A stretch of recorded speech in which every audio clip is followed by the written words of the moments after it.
Estamos aqui para dar voz ao povo, em defesa dos cidadãos,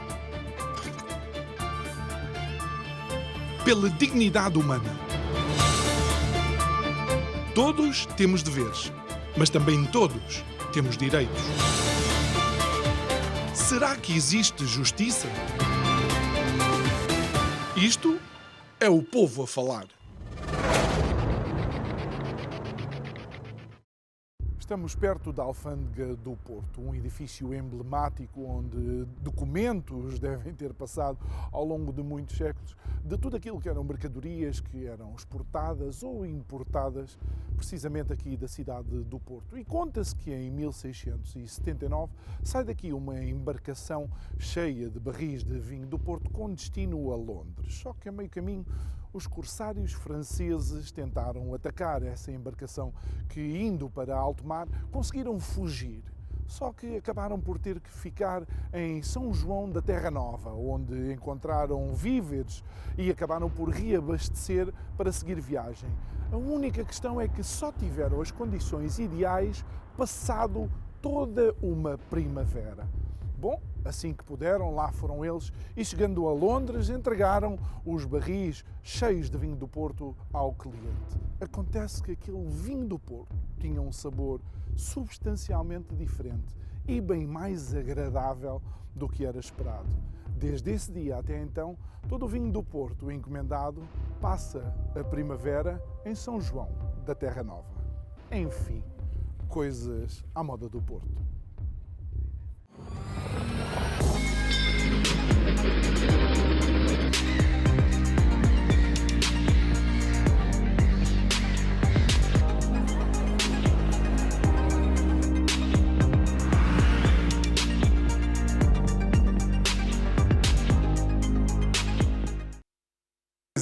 Continuamos aqui na belíssima cidade do Porto a fazer os nossos diretos. Mais uma vez, relembro que montámos a nossa base, tem sido a nossa casa, aqui estas instalações da Associação Nacional dos Jovens Empresários, a ANJ, que tão gentilmente nos tem cedido este espaço. Quero mais uma vez recordar que o nosso programa, para além do direto na Curiacos TV, também está em simultâneo na Rádio Vida 97.1. Quero recordar que temos o podcast à sua disposição também amanhã, igualmente como o vídeo no YouTube, para que possa rever, ouvir e ver as nossas conversas. E hoje vamos falar um pouco de economia e, como tal, tenho que ter aqui ao pé de mim, e é obrigatório, estando no Porto, duas pessoas que representam o Porto e que têm desenvolvido também aqui a sua atividade profissional. Tenho a engenheira Raquel Nunes, muito boa noite, obrigado por estar aqui connosco, e também o economista Pedro Arroja, muito obrigado, já o conheço, já tivemos lá no nosso estúdio em Loures. Obrigado por nos receberem aqui na vossa cidade, e dê-me só uns minutinhos que eu vou falar aqui com a engenheira Raquel. Fizemos bem em vir até ao Porto durante esta semana? Fizeram, João, fizeram muito bem. Antes de mais, deixe-me agradecer o convite, estar aqui na Curiacos TV. É uma honra para mim. Boa noite, Dr. Pedro Arroja, boa noite, João, boa noite a todo o staff do Isto é o Povo a Falar. Claro que fizeram bem, o Porto tem muito para dar, tem muito para mostrar, nós temos muitas histórias para contar, nós somos a Invicta, vocês são muito bem recebidos aqui, nós recebemos sempre todos os elementos de outras terras que não sejam do Porto. De Portugal recebemos aqui com muito carinho, principalmente os de Lisboa, como é óbvio. Principalmente os de Lisboa, lembrando-nos nós que Portugal tem Porto no nome, não é? Só por uma questão de... E é interessante... Tem razões históricas para isso. Por razões históricas. E é interessante, nós estamos de facto na Sala Porto, Sala Portugal aqui da ANJ, e tem atrás de nós, até ao sítio onde está a Regi, toda a história, digamos, da brasonaria que termina com a bandeira portuguesa. E indo já ao cerne da nossa conversa, Dr. Pedro Arroja, Portugal tem aqui um problema crónico e não é norte-sul. O problema crónico é a dívida pública.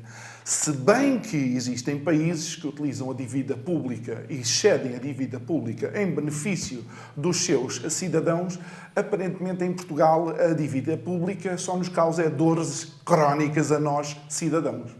É verdade. Em primeiro lugar, muito obrigado pelo convite, mais uma vez, desta vez no Porto. Já tinha tido o prazer de encontrar o João e a Curiacos nos vossos estúdios em Lisboa. Pois é verdade, nós temos uma certa tendência em democracia para o desgoverno. E temos um dos quase recordes do mundo, neste momento, no que respeita à dívida pública, porque temos a quarta maior dívida pública do mundo. Existem cerca de 200 países no mundo, e nós estamos em quarto lugar. Não é propriamente uma grande distinção. Refiro-me à dívida pública em percentagem do PIB, face ao tamanho da economia. À nossa frente só está o Japão, que tem o recorde, e estão também 2 países da União Europeia que são conhecidos também por serem igualmente desgovernados como nós, que são a Itália e a Grécia. É um problema muito sério e tem estado escondido porque as taxas de juros têm sido zero. A nossa dívida pública, números redondos, equivale a 135, 140% do PIB. Portanto, números redondos são 300 mil milhões ou 300 bilhões de euros. O que é que isto significa? Cada 1% de taxa de juro, ou de aumento, cada ponto percentual na taxa de juro, significa 3 bilhões de euros só em juros. Se em breve tivermos taxas de juros de ordem de 3%, o que não é nada improvável, o nosso orçamento vai ter de prever só para juros 9 bilhões, que é praticamente 9% também do orçamento, só em juros. De resto, foi este problema que, quando a conjuntura se tornou desfavorável em 2008, a partir de 2008, com a crise subprime nos Estados Unidos, que fez subir as taxas de juro e que nos pôs em situação de falência, pôs o Estado português em situação de falência técnica. E o mesmo vai suceder. Portanto, nós pusemos a jeito para isso, o mesmo vai suceder se tivermos uma conjuntura desfavorável, e há sinais que apontam para aí. Os principais são a inflação. Ainda hoje saíram dados da inflação na União Europeia que apontam para uma inflação no último ano de 5%. Normalmente a taxa de juros segue a inflação e, em condições económicas normais, até ultrapassa a inflação. E depois temos outros riscos adicionais, de que o principal, para além da inflação, é a guerra, o potencial, ou o risco de uma guerra algo que não se esperava, por na assim Europa dizer, Oriental, e que fará aumentar também as taxas de juros. O próprio governador do Banco de Portugal, o professor Mário Centeno, que foi Ministro das Finanças, veio alertar recentemente para o problema que é a grande dívida pública e à qual nós devíamos dar atenção prioritária. Quero dizer, se eu fosse governante, uma situação pouco provável, mas vamos admitir como hipótese, a minha primeira preocupação seria reduzir a dívida pública. Não é fácil, mas é um esforço que tem de ser feito para que nós não caiamos de novo nas mãos da Troika e tenhamos de passar pelos sacrifícios, incluindo as restrições de reformas, de pensões de reforma, etc., porque passámos há uns anos atrás. Finalizou. Por agora. Raquel, quando nós olhamos para esta predisposição que os governos têm de ter sempre uma dívida pública bastante mais alta no percentual do PIB, isto também deve nos preocupar, porque nós temos um PIB limitado, ou seja, Portugal tem já alguma dificuldade em criação de riqueza. O nosso PIB potencial, comparado com outros países, também é limitado. Sim, é limitado. Isso é outras grandes preocupações e outros grandes problemas do país e que nos põem ainda mais expostos. Nós temos dificuldade em criar riqueza, e, na minha opinião, é porque temos uma sobrecarga de impostos muito grande. Então não existem poupanças suficientes para haver investimento a nível do cidadão e a nível das pessoas em si e das comunidades. Temos uma economia local muito fraca, porque basicamente pagamos imensos impostos e não sobram poupanças. Saíram estudos recentemente, em que dizem que os portugueses, 2/3 dos portugueses não conseguem poupar. A minha geração, as gerações abaixo, os jovens hoje em dia não têm capacidade de poupança, por isso não têm capital para fazer investimentos nem para produzir riqueza. E por isso criaram o endividamento. Ou seja, houve uma fase essa agravante, em que é duplamente penoso, exatamente. Houve essa fase e como é que se pode agora... Bem, reverter é difícil e antes de irmos a potenciais soluções era importante também relembrar que há uma fase na economia portuguesa em que era muito fácil obter um empréstimo. Sim, mas esses tempos, isso era o tempo das vacas gordas, chamavam-lhes, não era? Sim, mas esse tempo já passou. Só é válido se pagarmos o empréstimo, se não temos os problemas que... Sim, por isso é que também tivemos também o problema da crise de 2011, das dívidas soberanas, também foi causado por excessivos créditos dados em incumprimento. Basicamente, os créditos passaram muito em incumprimento, tanto que, quando nós pedimos ajuda financeira à Troika, parte desses valores, eu penso que até pedimos à volta de 70 mil ou 78 mil milhões, grande parte desses valores foi para capitalizar os bancos, recapitalizar os bancos, porque os bancos entraram em colapso devido ao excesso, mas os bancos também incentivavam, e isso também foram culpados. Os bancos incentivavam ao crédito, diziam que era fácil, e nós tendencialmente vivíamos a crédito, mas eu penso que estes dias já passaram, isso não vai voltar a acontecer, até porque existem regras muito rígidas bancárias para receber o crédito agora. Muito bem. As garantias têm que ser bastante asseguradas, o tempo limite para poder pagar o crédito também é muito importante, e também o Mário Centeno, o antigo Ministro das Finanças, também veio pôr um travão em relação às datas, até à idade que podemos ter esses créditos, também ajuda. Nisso eu acho que especialmente na habitação, creio eu. Na habitação, no crédito à habitação, exatamente. Algumas limitações, não é? Exatamente, no crédito à habitação. Ou seja, as pessoas ficavam agarradas a esse empréstimo até quase aos 70 anos, creio Exatamente. eu. E toda esta complexidade da nossa economia também é difícil de ultrapassar, porque quando olhamos para os últimos 20 anos há uma estagnação. Ou seja, a média do crescimento económico foi 0,5%. É verdade. É um dos problemas principais e que torna o pagamento da dívida ainda mais difícil, porque não há crescimento económico. Da mesma forma que cada 1% nas taxas de juros acrescenta 3 bilhões de juros, em termos de encargos do Estado, também 1% de crescimento do PIB, que é de 200 bilhões, o PIB português, números redondos, acrescenta 2 bilhões. Portanto, um crescimento que seria normal esperar para uma economia como a portuguesa, de 3% ao ano, acrescentaria cada ano de produção adicional, rendimentos adicionais, 6 bilhões. Ora, nós temos tido 0,5% de crescimento. Em termos práticos, é estagnação. Temos vindo a cair nos rankings internacionais dos países com maior PIB per capita e estamos a ser ultrapassados por países da Europa de Leste acerca dos quais nunca esperaríamos ser ultrapassados. Portanto, nós temos um problema grave de dívida que se deve a desgoverno, porque desgoverno sistemático. E aí há dois partidos que governam o país desde sempre, em democracia, que é o PS e o PSD, e, portanto, os responsáveis estão perfeitamente identificados. Perfeitamente identificados. Ninguém governa a sua casa ou a sua família nos limites do endividamento, porque sabe que se houver uma estremeção, se houver uma pequena crise, está em situação de ruptura, como nos aconteceu já uma vez, ou melhor, já nos aconteceu três vezes. Curiosamente, todas pelo mesmo... o partido que estava no governo foi sempre o mesmo. E não está excluído que da próxima vez aconteça e que esteja para mais ou menos breve com aqueles fatores que mencionei. Portanto, vivemos no fio da navalha. Qualquer crise na conjuntura, abanão na conjuntura internacional, nos leva para as mãos dos credores. Porque a razão é muito simples. O que é que acontece na altura? As pessoas que estavam a emprestar dinheiro a Portugal, como Portugal é um dos maiores devedores, consideram que continuar a emprestar a este país é de um grande risco.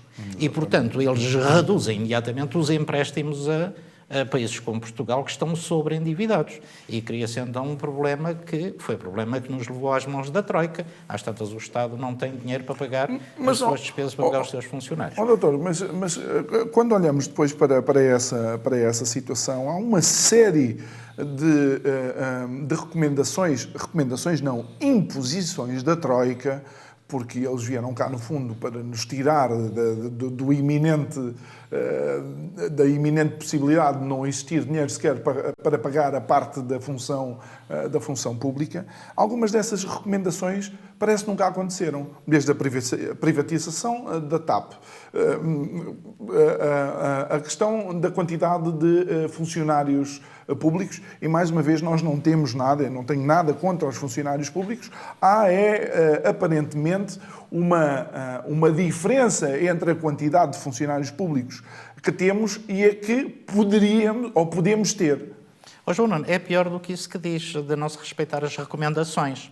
É porque, de facto, quando veio a Troika, e por imposição externa, nós adotámos temporariamente bons princípios de governação, conseguimos resolver o problema e sair dele, e a Troika não foi mais necessária. O problema é que depois de sairmos da Troika, passámos a agitar como uma bandeirinha de sucesso o facto de já não termos de respeitar aqueles princípios que eram bons e sãos princípios de gestão, entre os quais, de que o principal é óbvio que toda a família, toda a empresa deve respeitar, e a maior parte dos portugueses respeitam, que é não vivas acima das tuas possibilidades e que se traduzem nas contas públicas, não tenhas déficits.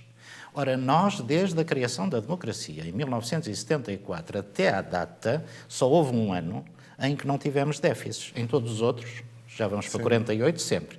Ora, portanto, o déficit vai acumulando, a dívida pública todos os anos vai sendo mais alta. Não surpreende que nós tenhamos uma das maiores do mundo. Portanto, porque nós, e gostava de dizer que isto não tem nada de complexo. Governar um país, em termos de bons princípios, e são os princípios de governação, não é diferente de governar uma família, de governar uma empresa, um clube de futebol, ou seja o que for. E a primeira regra que assegura que as coisas nunca correrão mal é esta: não gastes acima das tuas possibilidades. Ora, é isso que os governos têm feito ao longo de 48 anos, com uma exceção. E essa exceção só ocorreu porque houve cativações, quer dizer, não se executaram as despesas que estavam previstas no orçamento. Eu assim também consigo ter um excedente se não pagar a quem devo.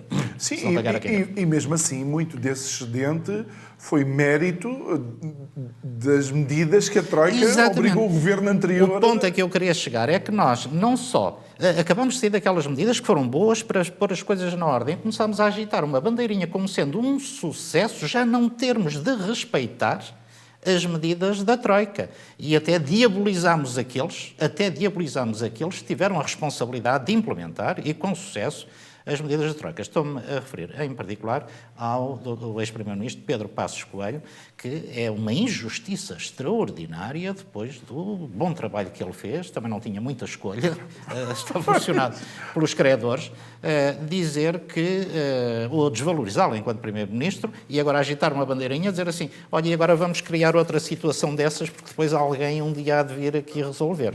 Esse é um problema cultural muito, muito sério, muito grave. E oxalá, eu já tenho afirmado, vou afirmar o seguinte: este governo tem agora maioria absoluta e é quase por 5 anos, porque as eleições próximas serão no final de 2026.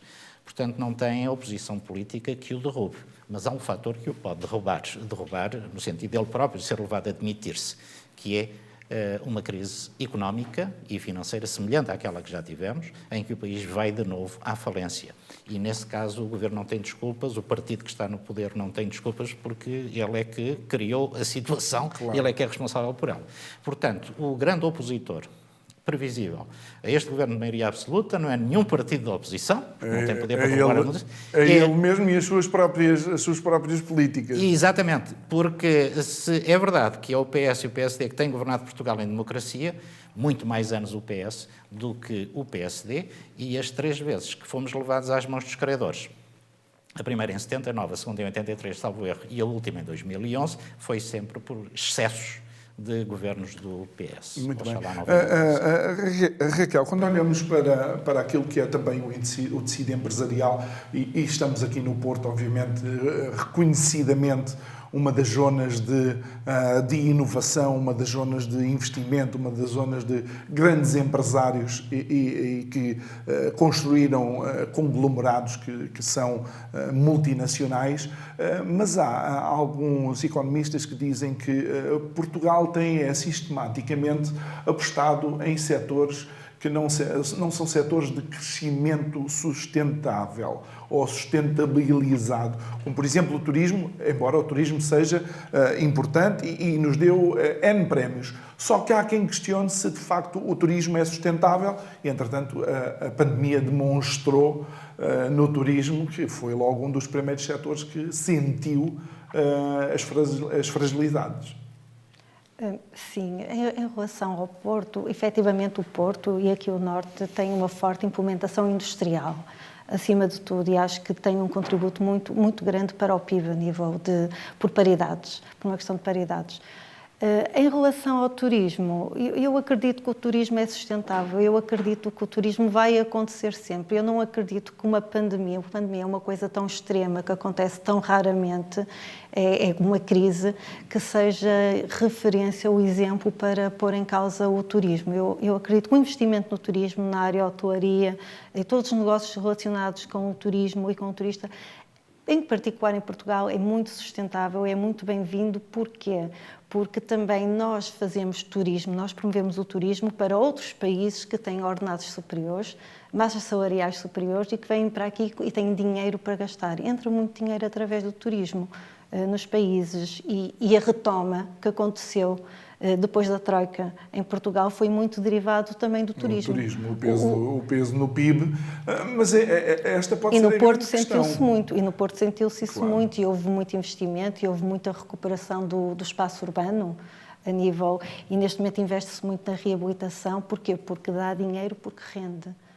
Aliás, as casas até subiram imenso, mas isso também é um problema, é outro problema que nós temos. Já não tem nada a ver com o turismo, tem a ver com o fato que os nossos ordenados, isto também envolve um bocado o fenómeno da globalização, nós estamos a entrar na globalização, mas não temos condições nem temos ferramentas para entrar a par dos outros, porque os nossos ordenados são muito baixos, o nosso ordenado mínimo é muito baixo. Mas existem alguns fenómenos, e não estamos de todo a diabolizar o turismo, existem fenómenos, cidades como Barcelona, que tiveram que repensar nos seus próprios habitantes e na experiência turística de quem lá ia, porque dizia, creio que um dos responsáveis do Pelour do Turismo de Barcelona, que eu entrevistei, que havia turistas que já nem sequer se sentiam na Catalunha quando passeavam por Barcelona. Isso eu não lhe sei dizer, se Barcelona teve que repensar. Não estou eu a dizer que sim, porque o fluxo turístico era tão grande que não havia aquele contacto de... Exato. Sim, acredito. E o Porto também pode acontecer isso. E poderemos ter que pensar. Mas o Porto também não é só a cidade do Porto. Exato. O Porto também é o Douro, o Porto também é o Alto Douro, é o Minho, o Porto também pode ser toda a distrital do Porto, Vila Nova de Gaia também tem muito a oferecer. O Porto também pode oferecer muito mais do que só a capital. E em relação, por exemplo, todo o Douro Vinheteiro e as paisagens e subir o Rio Douro e toda essa zona que arranca a partir do Porto, ou seja, o Porto é uma capital do Norte também. Também podemos ser um veículo, um local de alocação das pessoas também para esse tipo de turismo. E esse tipo de turismo já é difícil acontecer esse fenómeno. Os turistas estarem lá, por exemplo, no Rio Douro, e sentirem que não estão no Rio Douro, porque realmente tem paisagens atípicas, são próprias dessa zona e que são difíceis de mudar, não é? Capitalizar por muitos turistas que tenham, é difícil muito de mudar. A doutora Raquel mencionou algo que é importante, que tem a ver com os salários. Nós temos baixos salários, mas também, acima de tudo, temos um desenho fiscal que é uma carga excessiva, de acordo com muitos especialistas, para famílias e empresas. Algo que eu recordo ouvir o Dr. Pedro Arroja mencionar é a taxa única de IRS. Pode-nos tentar explicar um pouco como é que isso pode beneficiar famílias, empresas e a economia de uma forma geral? O benefício principal é que acaba com os desincentivos a trabalhar, que a progressividade dos impostos contém, do IRS que estamos a falar. A progressividade do imposto sobre o rendimento é uma medida proposta no manifesto do Partido Comunista. Logo indica qual é o objetivo. É acabar com os ricos. É acabar com os ricos. Ora, quando se pretende acabar com os ricos, o mais provável é que acabemos todos pobres. E, de facto, nós temos uma progressividade do IRS que também envolve um recorde em termos mundiais. Estamos no topo também, que é a seguinte: a nossa taxa máxima de IRS é 48%.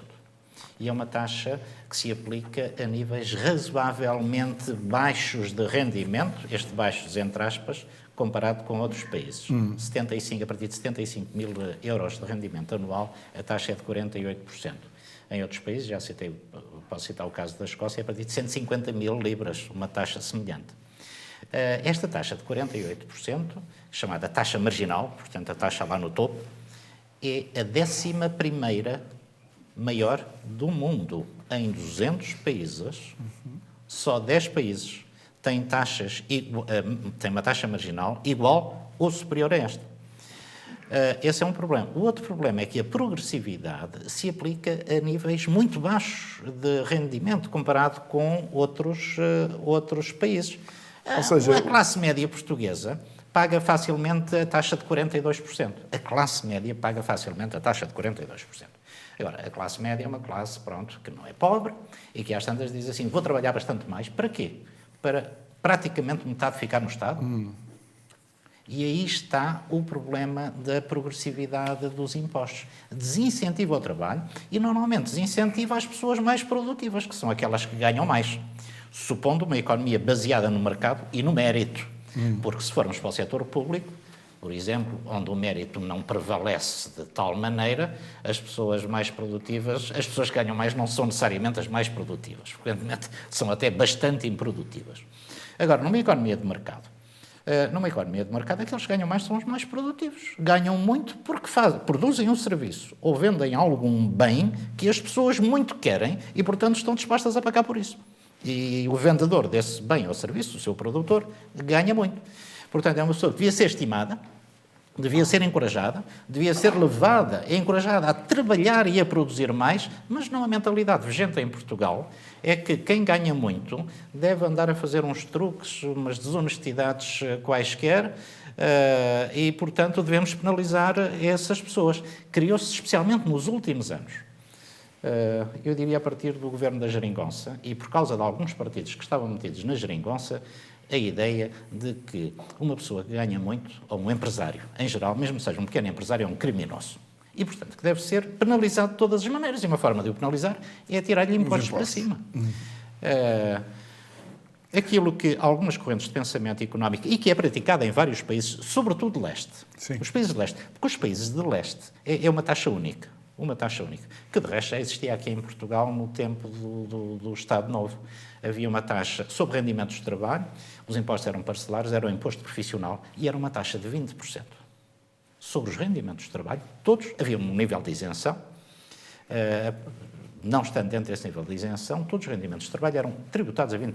E é isso que devia ser feito hoje em dia em Portugal, em lugar de levar as taxas até 48%, como eu mencionei. Uma taxa de 20% é uma taxa razoável, não é extremamente, toda a taxa é desencorajadora, mas desta não é extremamente desencorajadora, como taxas de 40 e tal por cento, ou quase 50%, e, portanto, dão margem às pessoas para quanto mais trabalharem, ficam sempre sem 20%, ao passo que a taxa progressiva, quanto mais trabalharem, mais ganhar, vai subindo a taxa. Mas estamos a falar de uma taxa única, tal como ela é vista nos meios económicos, em que retira todo o tipo de deduções. Não. Não. É porque isso é importante. Supõe-se como rendimento dedutível o rendimento equivalente ao salário mínimo nacional, que hoje andará por 9 mil euros ano. Portanto, pessoas abaixo que ganham o montante igual ao salário mínimo ou abaixo disso ficam isentos. Níveis de isenção? Exatamente, Okay. níveis de isenção. A partir daí... Então não estamos a falar, e economicamente, para sermos talvez mais corretos, não estamos a falar de uma flat tax ou taxa única pura. Não. Okay. Não. Estamos a falar Então, de uma taxa com uma isenção. taxa única adaptada, por assim dizer. Sim. Que cria algum nível, precisamente porque existe um nível de isenção, cria algum nível de progressividade. Okay. Mas será para todos os efeitos uma taxa única. Eu ia dizer que os países de leste que experimentaram o socialismo e, portanto, sistemas altamente progressivos e altamente penalizantes, são aqueles que estão a adotar a taxa única. Precisamente porque esses conheceram na pele, ao longo de muitos anos, de pobreza, de desincentivo, de falta de investimento, de falta de realização pessoal, porque é triste que digamos que uma pessoa qualquer, que é um empresário de grande sucesso, ou um trabalhador de grande sucesso, e às tantas diz assim, olha, mas para que é que eu vou trabalhar mais se metade vai para o Estado? É desmoralizante para o próprio. Até porque as taxas progressivas de impostos são consideradas como um dos grandes incentivadores da fuga de cérebros de determinados países. Da fuga de cérebros e já agora também da fuga ao fisco. Exatamente. E de facto era a questão que eu ia colocar aqui à Raquel, é que esta complexidade que existe também no sistema que é progressivo acaba por criar, não só, e não estamos a falar em Portugal, há estudos que apresentam esta tendência em vários países de existir algum tipo de intenção ou de fuga aos impostos para se manterem nos escalões mais baixos. Claro, há muito trabalho não declarado, não é? Há muitas pessoas que optam por trabalho não declarado e eu penso que não há ninguém que não tenha pedido um serviço lá em sua casa, nem que seja, por exemplo, arranjar o chão, que não venha, por exemplo, um taqueiro, por exemplo, isto é a título de exemplo, vem dizer, mas isto é não declarado, isso vai este valor sem IVA, outro valor com IVA. Existe muito esse incentivo porque realmente as pessoas pagam muito. E depois também existe desincentivo ao trabalho no sentido, nós temos medo de trabalhar mais qualquer coisa na empresa e é tão complexo o sistema tributário, tem tantas taxas, nós agora mudamos de 7 para 9 taxas. As 7 taxas já eram complicadas, eram difíceis de acompanhar. Uma pessoa não sabe, muitas pessoas chegam ao fim do ano e apercebem-se por terem trabalhado mais 2 ou 3 horas todos os meses, vão mudar de escalão. E, ou seja, em vez de ganhar mais dinheiro por terem trabalhado mais, ainda vão pagar mais impostos e ainda vão trazer menos para casa, mas vão terem estado quietos. Ou seja, a simplificação do muito modelo mais fiscal tornaria mais fácil, a pessoa olhava, é isto que eu ganho, dedução eventualmente aqui ou ali, e isso também traria, de alguma forma, uma melhor relação entre o trabalhador e as empresas e a autoridade tributária, não é? Sim. É um incentivo enorme ao trabalho porque uma pessoa sabe o que vai pagar. Não é confuso, não é um regime fiscal confuso. As pessoas não sabem qual é a taxa. Começam um ano sem saber em que taxa é que vão cair. As pessoas quase não querem prémios porque têm medo do prémio não vir a resultar em dividendos para ele. Têm medo de ainda vir a pagar mais. Mas é mais grave por um motivo, é porque essas sobretaxas, sobre a taxa mais baixa e depois quem recebe ou muda de escalão tem mais uma taxa, que faz uma taxa maior, tudo isso retira o dinheiro da economia. Ao fim e ao cabo, as pessoas, os cidadãos ficam sem dinheiro para incentivar e para dinamizar as economias da comunidade. Nem para poupanças, nem o das economias, nem para poupanças, nem para nada. Ou seja, acaba por não haver economia. Outra coisa que eu também não concordo é que, por exemplo, aqui na campanha legislativa falou-se muito na perda de receita, quando se falava na questão da taxa única. E a verdade é que nós, ao aplicarmos a taxa única, supostamente há perda de receita para o Estado, para todos os efeitos. Mas nós devíamos pensar isso de outra forma, porque, ao fim e ao cabo, nós sabemos que o Estado não gera bem o dinheiro, porque todos os anos chegamos ao fim do ano com déficit, ou seja, então falta dinheiro. Se falta dinheiro, não são contas certas, não é? Falta dinheiro. Sim, se o que eles cobram não chega... Perde dinheiro. Estão estimados que se perde 18 mil milhões de euros para a corrupção, isto é uma estimativa, para a corrupção todos os anos, ou seja, a perda de receita vem exatamente do imposto progressivo, porque nós confiamos num organismo só que vai gerir bem o dinheiro e perde-se. Mas ainda assim, quem utiliza esse argumento... connosco não era perdido. Ainda assim, esse argumento falha por não existir uma previsão exata. Não se consegue fazer essa previsão da diminuição da receita do Estado. Mas há aqui um desafio para o Estado e para as empresas. É porque esta taxa única normalmente vai colocar as empresas todas no mesmo patamar, por assim dizer. Mas aí o Governo perde o controle de poder incentivar setores que sejam importantes, com deduções fiscais. Como é que se pode redesenhar isto sem complicar aquilo que queremos simplificar? João Nuno, nós hoje instalou-se uma cultura em que o Estado é a instituição mais importante, o Estado dá incentivos ao investimento, tira incentivos ao investimento, como está a dizer. Ora, se as pessoas que estão no Estado fossem grandes investidores e bons investidores, eles não eram funcionários públicos, eram empresários. Eles não estariam no Terreiro de Paço ou nas administrações públicas em Lisboa, estariam provavelmente aqui em Famalicão a desenvolver um negócio. Essa ideia de que funcionários públicos que ganham um vencimento garantido, que o patrão nunca lá está, são grandes empresários e sabem quais são as prioridades do investimento nacional, é uma ideia que não resiste o mínimo escrutínio. Julgo ter respondido à sua questão.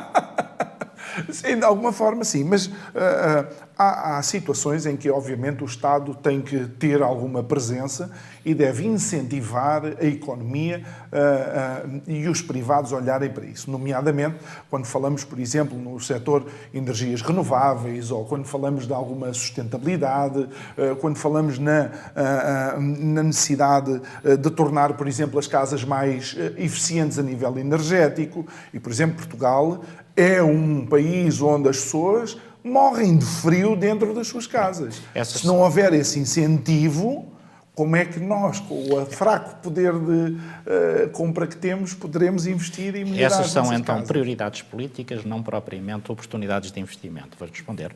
Pronto, aí pode ser, se o Estado quer tornar as casas dos portugueses mais quentes, pronto, pode dar incentivos, claro, de várias maneiras, baixando o preço dos custos do aquecimento. Lá está, baixando os impostos. Ou baixando os impostos sobre a eletricidade, sobre os combustíveis, etc. Portanto, pode, mas normalmente, repare, os melhores desses estímulos consistem em baixar os impostos. Nós temos neste momento um problema muito grave que é o preço dos combustíveis. Não esqueça que 61% ou 62% do preço dos combustíveis, daquilo que nós pagamos na bomba, são impostos que vão para o Estado. Portanto, se esses impostos desaparecessem ou fossem reduzidos a metade, tínhamos o problema resolvido. O que se pede neste momento, quando o Estado já pesa 50%, quase 50% da economia nacional, e quando, ao final de 20 anos, não temos crescimento, e quando temos programas de apoio vindos da União Europeia que dão entrada através do Estado e que dificilmente chegam à economia, a única conclusão a tirar é uma conclusão que eu já tinha tirado enquanto estudante de economia, para não falar enquanto professor. É que o Estado é um péssimo empresário, é um péssimo administrador do dinheiro dos outros. O Estado o melhor que tem a fazer é retirar-se o mais que puder da economia porque já foi longe demais. Este é, penso eu, o debate que está ainda por fazer e creio que com os anos que temos pela frente, a menos surgir uma crise económica, que não se vai fazer e que vamos ter mais Estado, mais programas de apoio do Estado que servem para estimular a corrupção. Também temos vindo a subir no ranking da corrupção, no sentido negativo da cepa torta da palavra. E, portanto, eu não estou... Neste momento, eu descreveria a economia portuguesa como estando sufocada, esganada. Por um lado, os impostos são muito pesados e, portanto, se as pessoas ou as empresas têm lucros ou tiram altos rendimentos, são desincentivadas a fazê-lo. E, ao mesmo tempo, no caso das empresas, isso é muito importante aqui no Norte, no Porto e em todo o Norte, que vive, sobretudo, da pequena empresa privada, da pequena empresa familiar. Os custos da mão de obra são extraordinariamente elevados, em parte por causa dos impostos. Há pouco tempo eu fiz um cálculo que foi o seguinte: se eu quisesse pagar a uma pessoa 1.000 euros líquido, de maneira que ela levasse para casa 1.000 euros todos os meses, quanto é que isso me custava mensalmente? E a resposta é 1.800. Quanto é que custa ao empresário? 1.800, quase o dobro.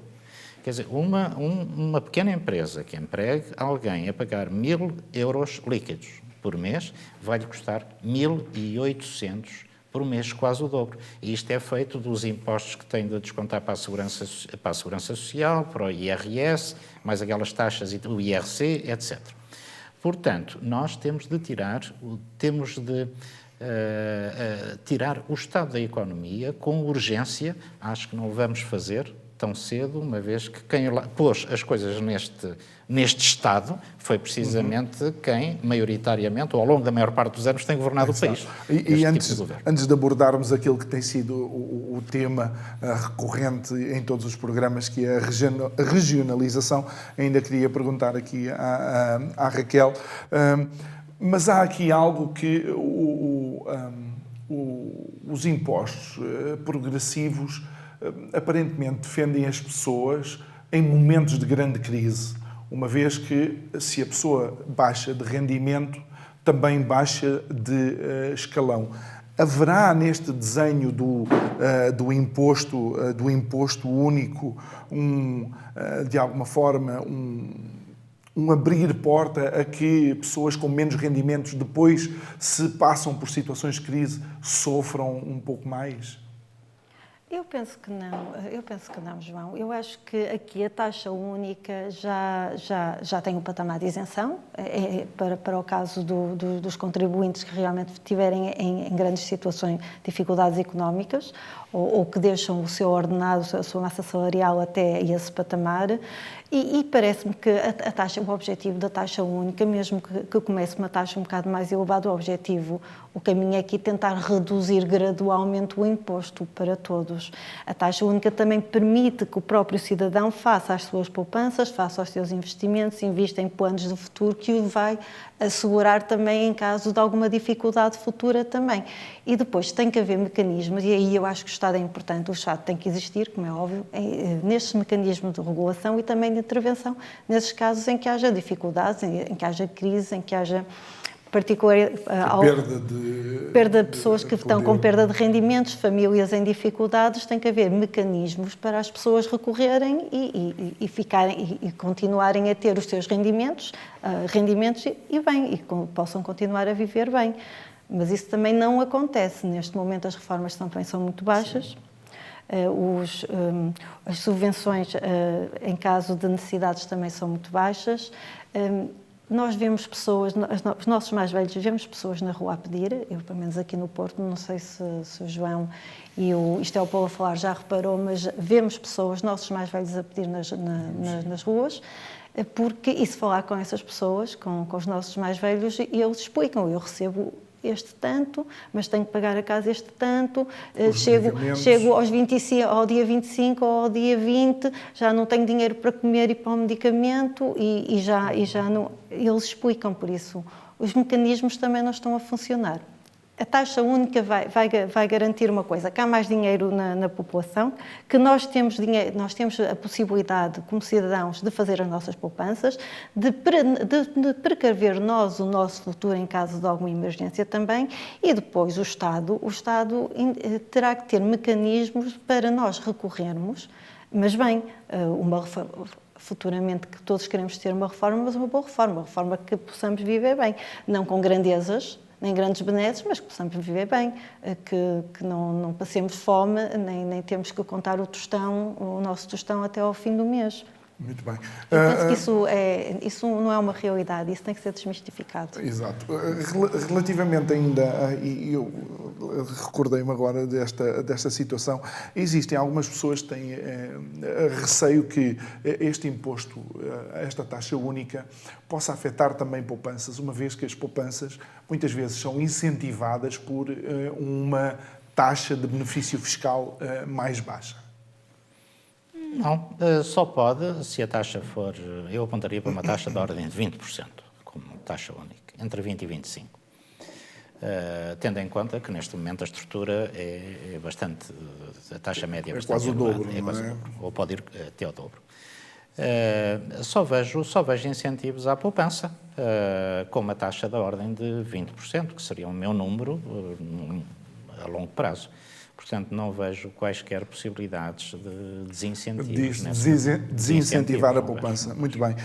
Relativamente a um assunto que acabou por aparecer de repente, quase por geração espontânea durante a campanha eleitoral, regionalização, descentralização, qual é a sua análise? João, no final dos anos 80, quando nós aderimos à União Europeia, aderimos em 86, eu próprio fui a partir aqui do Porto, fui um grande defensor da regionalização. O Estado era ainda pequeno, estava a crescer para o monstro que hoje temos, que representa 50% da economia, e, portanto, eu via com muito bons olhos a criação de um layer, uma governação intermédia entre o Governo Nacional, o Governo Central em Lisboa, e os governos locais das autarquias, câmaras municipais e juntas de freguesia. Hoje, com o Estado que temos, 50%, eu não sou um adepto da regionalização. Os pensamentos ou as soluções não são as mesmas, independentemente das circunstâncias. Naquela altura havia circunstâncias para isso. Hoje nós vamos a crescer, que já temos tantos políticos, tanta administração pública, tantos impostos. Os governos regionais iriam criar mais políticos, mais administração pública e mais impostos, porque eles depois vão estar lá para cobrar também os impostos e quando não tiverem à vista inventam mais uns impostos, tais como as autarquias inventaram uns sobre o imobiliário, que nunca mais acabam e que são bastante pesados e totalmente injustificados. Portanto, eu neste momento não sou um adepto da regionalização. Serei, portanto, um adepto da descentralização. Em que mais serviços possam ser distribuídos às regiões e efetivamente, executados nas regiões. Vou-lhe dar um exemplo que tenho vivido nas últimas semanas e que é sintomático de que, por outro lado, a descentralização também não funciona muito bem. Mas, apesar de tudo, neste momento eu prefiro mais centralização e a ideia da regionalização seria de abandonar. O seguinte... eu fui nas últimas semanas à Caixa Geral de Aposentações aqui no Porto, que é na Rua da Boa Vista, tem uma loja, e lá tratar de um assunto. Fui lá 3 vezes nas últimas 4 semanas. À volta, na Rua da Boa Vista, todos os negócios estão a funcionar. Cafés, lojas de ortopedia, até existe um hospital privado, está tudo a funcionar. A loja da Caixa Geral de Aposentações, sabem onde é que eu quero chegar, funcionários públicos, tem lá um cartapácio na porta a dizer por causa do Covid, se quiser tratar de algum assunto, ligue para o número tal, porque não atendemos presencialmente. É uma vergonha. Tudo a funcionar ali à volta e só o serviço público. É que eles usaram o Covid como desculpa para ficar em casa. É que dir-se-á, mas isso foi há muitas semanas? Não, eu ainda ontem lá fui outra vez, na esperança, porque já acabou a crise de Covid, Sim. Na esperança de que aquilo tivesse aberto. Não, está fechado. Portanto, uma descentralização, mas que seja eficaz e que sirva, de facto, os cidadãos. Trazer mais serviços, centralizar, e que eles funcionem. Porque se é para trazer serviços de Lisboa que não funcionam, quer dizer, se para tratar de um assunto da Caixa Geral de Aposentações eu tenho sempre de ir para Lisboa porque o serviço aqui não funciona, está fechado, então nem o tragam para aqui. Pronto, Sim. Vamos para Lisboa. Até porque nós temos eu não sou, existe aqui no Porto às vezes um certo enviesamento contra Lisboa. Eu não tenho esse enviesamento, até porque eu sou lisboeta de nascimento, vivo aqui no Porto desde os 18 anos. E, portanto, nós temos uma tendência de país centralizado. Nascemos assim. O nosso governo, durante a maior parte da nossa história, foi uma monarquia absoluta centralizada em Lisboa. É assim. Portanto, vamos procurar minorar os inconvenientes dessa tradição, na parte em que essa tradição, como tudo na vida, tem os seus inconvenientes. E com o avanço tecnológico não se justificam. Exatamente. Agora, e para a regionalização, quero-lhe dar um dado adicional. Durante estes anos todos que decorreram entre o final dos anos 80... Estamos no último minuto. Exatamente, em que era favorável à regionalização, agora não sou tanto, aprendi 2 coisas. Primeira, não se deve dar muito poder aos portugueses, porque porque os portugueses são bastante humildes perante o poder, mas quando o têm, exigem humildade absoluta, portanto, não dê grande poder aos portugueses, porque é desconfiar quando eles têm poder.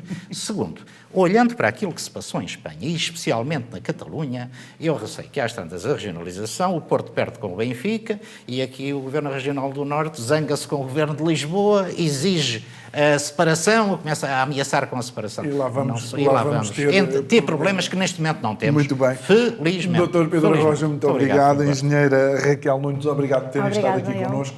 Obrigado a si também que nos acompanhou em mais Isto é o Povo a Falar, em direto a partir do Porto. Estivemos a analisar um pouco da economia, estivemos a analisar também propostas fiscais que nos podem ajudar e simplificar, e vamos continuar aqui consigo. Até amanhã. Muito obrigado.